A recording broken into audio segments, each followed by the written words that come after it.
Diane Sawyer has spent 5 decades asking the questions that matter. From her groundbreaking work on 60 Minutes to her legendary tenure at ABC News, she's become the journalist celebrities turn to when they want serious, thoughtful conversation. She's interviewed every president since Nixon, sat with dictators and dissidents, and somehow made even the most guarded subjects reveal truths they meant to hide. Her secret has always been the same: genuine curiosity, delivered with warmth that makes people forget they're being interviewed. She thought she'd seen everything.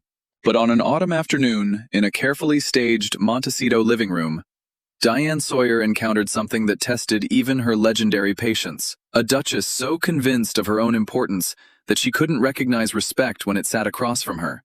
So defensive that every question became an attack. So determined to control the conversation that she forgot who she was talking to. Within 25 minutes, Meghan Markle would do something no subject had ever accomplished with Diane Sawyer: make her end an interview early. Not because of time constraints, not because of technical issues, but because continuing had become impossible. Before we dive into this incredible story, make sure you hit subscribe and smash that like button. Now, let's get into what really happened in that Montecito living room.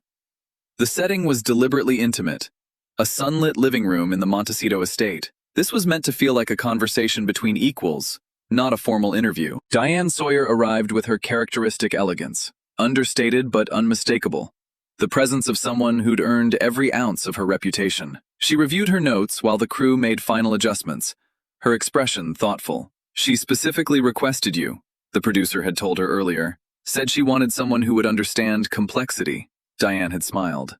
"I understand complexity. I also understand evasion. We'll see which one shows up." Meghan entered the room with an entourage that seemed excessive. Handlers, a publicist, someone adjusting her lighting, another repositioning the flowers for better camera angles. Diane watched this choreography with the patient attention of someone cataloging details for later use. Finally, the handlers retreated, leaving the two women alone except for the cameras. Meghan settled into her chair, crossing her legs with practiced elegance. Her smile was wide but calculated, the expression of someone who'd rehearsed in front of mirrors. "Diane, thank you for doing this. Thank you for having me here. Beautiful home. It's our sanctuary." The word was delivered with significance, as if sanctuary meant something more profound than simply house. "I'm sure it is. Shall we begin?" The cameras started rolling. Diane's posture was relaxed, her voice carrying that distinctive warmth that had disarmed subjects for decades. "So, Meghan, let's start simply. How are you? And I mean really, not the prepared answer." Meghan tilted her head, her expression shifting to something almost condescending. "I'm wonderful. Thriving, actually.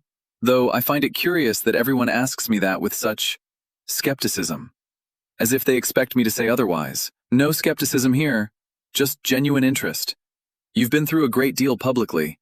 I'm curious how you're actually experiencing this chapter." "I'm experiencing it beautifully. America has embraced us in ways the UK never could." Diane nodded thoughtfully. "Has it? Because the recent news hasn't been entirely embracing. The Netflix situation, the Met Gala, certain projects not materializing. How do you navigate that?" Meghan's expression flickered, the first hint of defensiveness. "I navigate it by focusing on what matters. Headlines are noise. My work is what endures." "Tell me about that work. What's exciting you right now?" "We're doing transformative things through the Archwell Foundation. Mental health advocacy, women's empowerment, environmental sustainability. Real, substantive work that creates lasting change." "That sounds meaningful. Can you give me a specific example? Something concrete that you're particularly proud of?" Meghan's jaw tightened almost imperceptibly. Why does everyone always want specifics? The work speaks for itself. If people need a highlight reel to believe in what we're doing, they're missing the point entirely. Diane's smile remained, but her eyes sharpened. "I'm not asking for a highlight reel. I'm giving you an opportunity to share. Our viewers would love to understand what the foundation actually does. Then perhaps your viewers could visit our website rather than expecting me to provide a tutorial." The condescension was unmistakable now. Diane paused, letting the moment settle. "Meghan, I've interviewed hundreds of people about their philanthropic work. Almost all of them are eager to share specifics, because specifics help people connect with the mission. Your reluctance is unusual. My reluctance is self-protective. Every time I share something personal, it gets picked apart. analyzed for authenticity, questioned. By whom? By media, by critics, by people who've decided I'm the villain regardless of what I do. I'm not here to pick anything apart. I'm here to understand. But understanding requires information. You can't ask people to believe in work you won't describe. The tension in the room was building. Diane remained composed. She always remained composed. But there was a new precision to her questions. Let's talk about something current. The Met Gala happened recently. You weren't there this year. I noticed you've been to major fashion events before. Meghan's composure cracked slightly. A flash of something that might have been hurt before she composed herself. I wasn't invited this year. Oh, I assumed it was a scheduling conflict. Not being invited seems significant. These things fluctuate. Guest lists change year to year. But you're a duchess. You've been on countless magazine covers. You're considered a fashion icon by many. Not being invited to the biggest fashion event of the year seems like more than a fluctuation. Meghan's voice tightened. I don't speculate about Anna Wintour's decisions, but you've speculated extensively about the palace's decisions. Why is Anna Wintour different? Because the palace actively worked against me. Anna Wintour simply made an invitation decision. Those aren't comparable. Aren't they? Both are institutions making choices about your inclusion or exclusion. You've built your narrative around examining institutional decisions. Why is this one off limits? Meghan shifted in her seat, clearly uncomfortable. It's not off limits. It's just not important. You seemed affected when I brought it up. Your expression changed. I'm not affected. You are. And that's understandable. Exclusion hurts, regardless of the source. I'm just curious why you're willing to discuss one form of institutional rejection extensively and not another. Meghan's face flushed. Because one was racism and institutional cruelty. The other is a party invitation. They're not the same thing. Perhaps not. But both suggest that maybe the embrace you expected in America hasn't fully materialized. The Met Gala, the Netflix cancellations, the Spotify situation. There's a pattern of doors that seemed open beginning to close. There's no pattern. There's observable evidence. I'm asking you to help me understand it. Diane shifted topics, her approach gentle but relentless. Speaking of Netflix, several of your projects have been canceled recently. The animated series, some documentary concepts. What happened? Meghan's expression hardened. Projects evolve. That's the entertainment industry. Not every concept makes it to production. But these were announced publicly. There was fanfare. And then they quietly disappeared. That's not evolution. That's cancellation. The terminology doesn't matter. It does, actually. Evolution suggests organic change. Cancellation suggests someone made a decision that the projects weren't working. Which is it? Our focus shifted to other priorities. What priorities specifically? I'm not going to provide a business breakdown of our internal decisions. I'm not asking for a breakdown. I'm asking a simple question. Why did projects you publicly announced not happen? Because we chose to focus on other things. Which things? Meghan's voice rose slightly. You're being deliberately obtuse. Diane's expression didn't change. I'm asking follow-up questions. That's what interviews are. You've given me vague answers about evolution and priorities without explaining what any of that actually means. I'm pushing for clarity. Clarity isn't always possible when discussing creative work. Clarity is always possible. You're choosing not to provide it. That's different. The distinction landed with precision. Meghan's composure was cracking more visibly now. Let's try a different subject, Diane said smoothly. How's Harry? The walls went up instantly. Meghan's entire demeanor shifted, closing off, becoming guarded. I'd prefer not to discuss my husband. Diane's eyebrows rose gently. You'd prefer not to discuss him at all? This interview is about me, my work, my perspective. But Harry is central to everything you've built together. The foundation is joint. The Netflix deal is joint. Your entire public narrative is joint. How can we discuss your life without discussing him? By focusing on my individual contributions, which are what specifically? Because from the outside, it's difficult to identify where the partnership ends and individual work begins. I have my own identity. I'm sure you do, but you haven't shown it publicly. Everything we know about your post-royal life involves Harry. So when you say you don't want to discuss him, you're essentially saying you don't want to discuss your public existence. Meghan's jaw flexed. There are rumors I need to address since you're pushing this.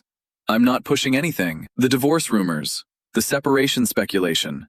They're completely false. Malicious lies from tabloids that want to destroy us.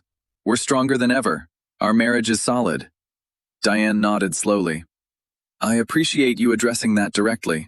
Though I notice I didn't ask about divorce. I asked how Harry was doing. Why did your mind go immediately to divorce? Meghan stiffened. Because that's what the media keeps suggesting. I'm not the media in that sense. I asked a simple question about your husband. You interpreted it as asking about divorce. That interpretation is yours, not mine. I know what people are really asking when they bring up Harry. What are they really asking? They're asking if the rumors are true, if we're separating, if the marriage is falling apart. I was asking how he's doing. That's all. The divorce association came entirely from you. That's interesting.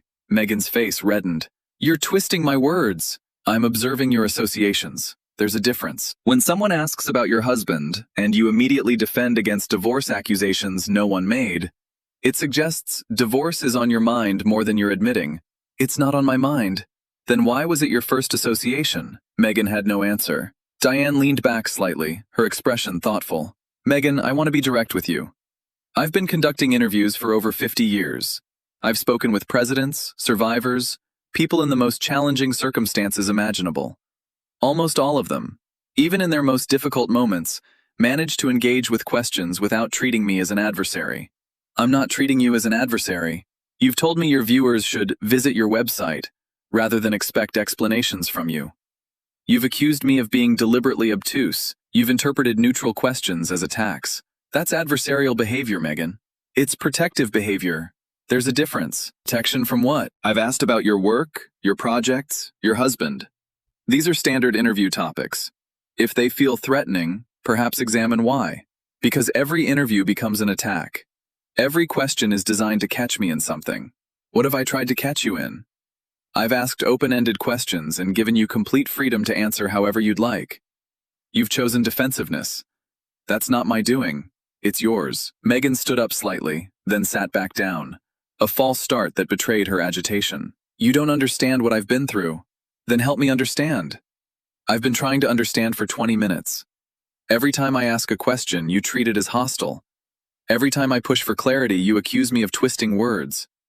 At some point, the pattern suggests the problem might not be the questions. What are you implying? I'm not implying anything. I'm stating. You came here saying you wanted to share your perspective, to be understood, but you've made understanding impossible. You've blocked every attempt at genuine conversation. Meghan's composure was fully cracking now. Her face was flushed, her voice rising. I came here wanting to talk about my work, about what I'm building, about making a difference, and I've asked about all those things.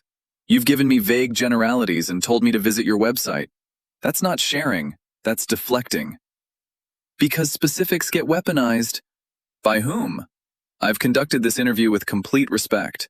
I've asked no gotcha questions. I've pursued no hidden agenda. You've treated me as an enemy from the moment you sat down. That's not true. It's demonstrably true. The cameras have captured everything. Our viewers will see exactly what happened.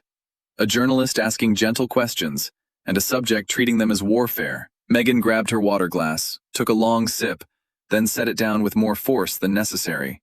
This isn't working. No, it isn't. And I think we need to acknowledge why. Because you won't give me a fair platform. I've offered nothing but fairness.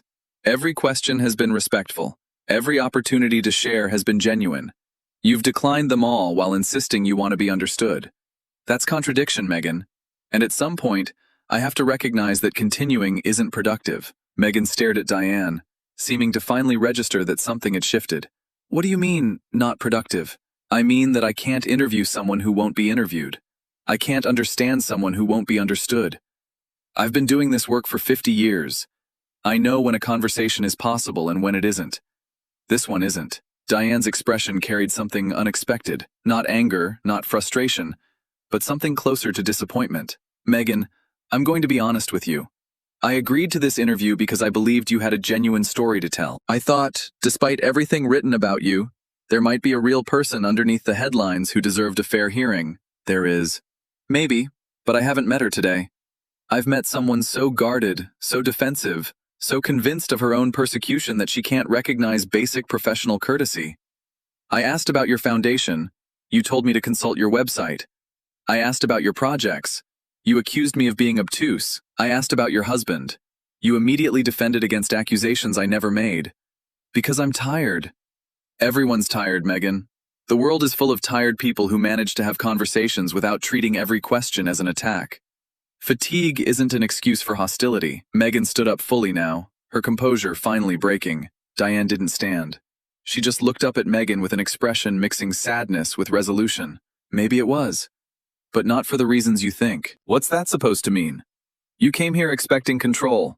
When you couldn't control the conversation, you became hostile. When hostility didn't work, you decided to leave. That's a pattern, isn't it? It's not a pattern. It's exactly a pattern. You've done this before. When things don't go your way, you exit. The palace, the UK, interviews that challenge your narrative. The specific circumstances change, but the response is consistent. Departure instead of engagement. I engage plenty. You engage with friendly audiences. Platforms you control. Interviewers who accept your framing without question. This is something different. This is someone asking you to substantiate your claims, and you can't do it. Meghan grabbed her purse, her movements sharp with controlled fury. I don't need to substantiate anything to you. No, you don't. But you came here wanting to be understood. You can't be understood without substance, and substance is exactly what you've refused to provide. I've provided plenty. You've provided talking points. Thriving, transformative work, systemic change.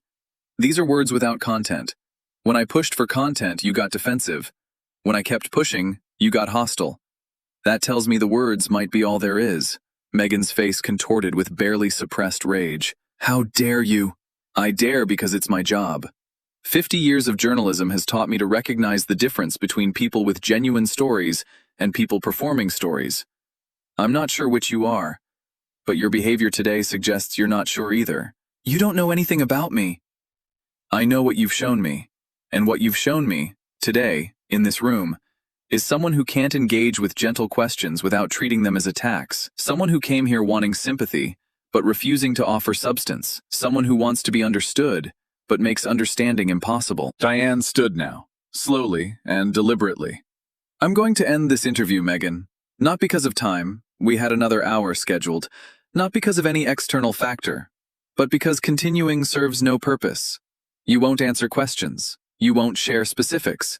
You won't engage with anything that challenges your narrative. There's no interview to be had. Meghan stood frozen, caught between her desire to leave and the unexpected development of being stopped before she could. You can't just end this. I can. It's my interview. I decide when it works and when it doesn't. And this doesn't work.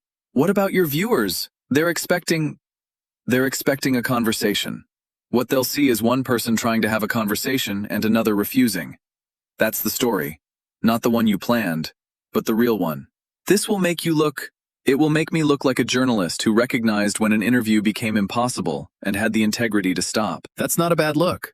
Meghan's voice dropped to something cold. You'll regret this. Diane smiled slightly, not mockingly, but with something like weary recognition. People have been threatening my regret for 50 years. Presidents, corporate executives, world leaders. None of them were right. I doubt you will be either. I'm not threatening. Yes, you are. It's what you do when you can't control something. You threaten consequences. But consequences require power, and the power here isn't with you. It's with the footage, which will show exactly what happened. Meghan stared at Diane for a long moment. Something flickered behind her eyes. Maybe recognition of how badly this had gone. Maybe just more anger. It was impossible to tell. Goodbye, Diane. Goodbye, Meghan. I hope you find whatever you're searching for. But I don't think you'll find it by treating everyone as your enemy. Meghan turned and walked out of the living room, her heels clicking against the hardwood until a door closed somewhere in the distance.